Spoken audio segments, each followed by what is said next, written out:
Assalamualaikum warahmatullahi wabarakatuh. Perkenalkan, nama saya Surya Maulana Saputra. NIM saya 80 2019 0049. Saya berasal dari kelas 02 PT 4. Di video kali ini saya akan menjelaskan mengenai desain logikal. Desain logikal ini didapat dengan mentransformasikan desain konseptual yang telah dibuat.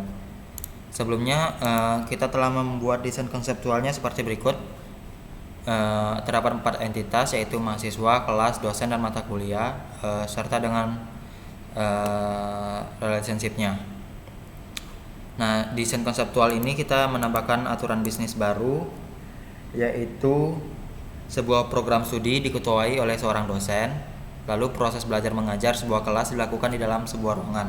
Dari aturan bisnis berikut kita dapat menambahkan 2 entitas, yaitu entitas program studi yang akan berelasi dengan entitas dosen, kemudian entitas ruangan yang akan berelasi dengan entitas kelas.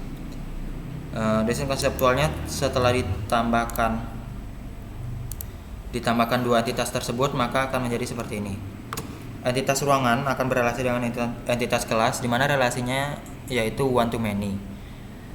Yaitu kelas dapat memakai maksimal 1 ruangan, dan untuk menjadi kelas minimal harus memakai 1 ruangan. Lalu sebaliknya, ruangan dapat dipakai oleh banyak kelas, namun untuk menjadi ruangan tidak harus dipakai oleh kelas. Kemudian program studi dan dosen, relationship-nya yaitu one to one, di mana dosen dapat mengetuai maksimal 1 program studi, namun untuk menjadi dosen tidak harus minimal 0 atau tidak harus mengetuai program studi. Kemudian sebaliknya, program studi maksimal diketuai oleh 1 orang dosen, namun dan juga untuk menjadi program studi harus diketuai oleh setidaknya 1 dosen. Nah, dari desain konseptual ini kita akan mentransformasikannya menjadi desain logikal. Yang pertama, ruangan dan kelas. Ini adalah one to many, maka kita mengikuti aturan transformasinya. Yang ruangan dan kelas ini binary relationship-nya yaitu one to many, di mana di sisi many ini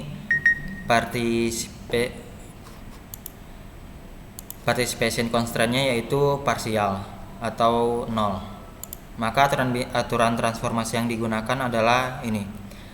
Setiap binary relationship one to many, di mana tipe entity yang berisi many mempunyai participation constraint parsial, maka dibuat relasi baru, di mana primary key-nya merupakan gabungan dari primary key kedua tipe entity yang berelasi. Maka desain logikalnya akan menjadi seperti berikut. Nah, ini yang kelas dan ruangan tadi kita membuat sebuah relasi baru yang dimana primary key-nya merupakan gabungan dari primary key kelas dan primary key ruangan.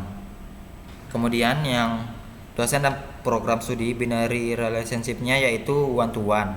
Maka aturan bisnisnya adalah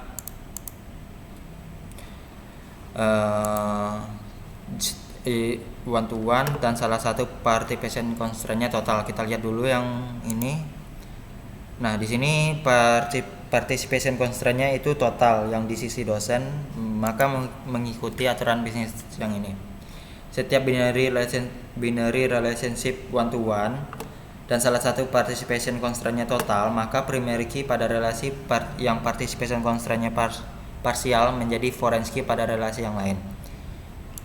Di sini yang participation constraint-nya parsial yaitu program studi, maka primary key program studi ini menjadi foreign key di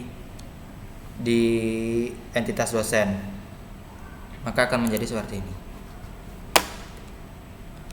Nih, primary key di program studi menjadi foreign key di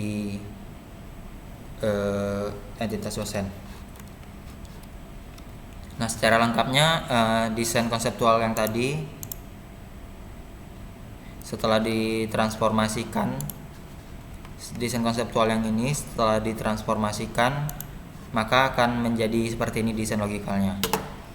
Mahasiswa dan kelas dibuat sebuah relasi baru yang dimana primary key-nya gabungan dari dua tersebut, kemudian dosen dan kelas.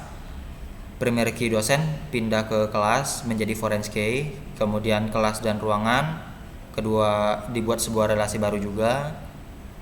Primary key-nya mengambil dari keduanya, kemudian kelas dan mata kuliah dibuat sebuah relasi baru juga, dan kedua primary key-nya digabungkan, dan program studi dan dosen primary key program studi menjadi foreign key di dosen.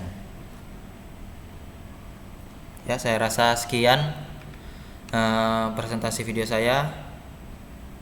Mohon maaf jika terdapat kesalahan atau salah kata. Terima kasih telah menyaksikan.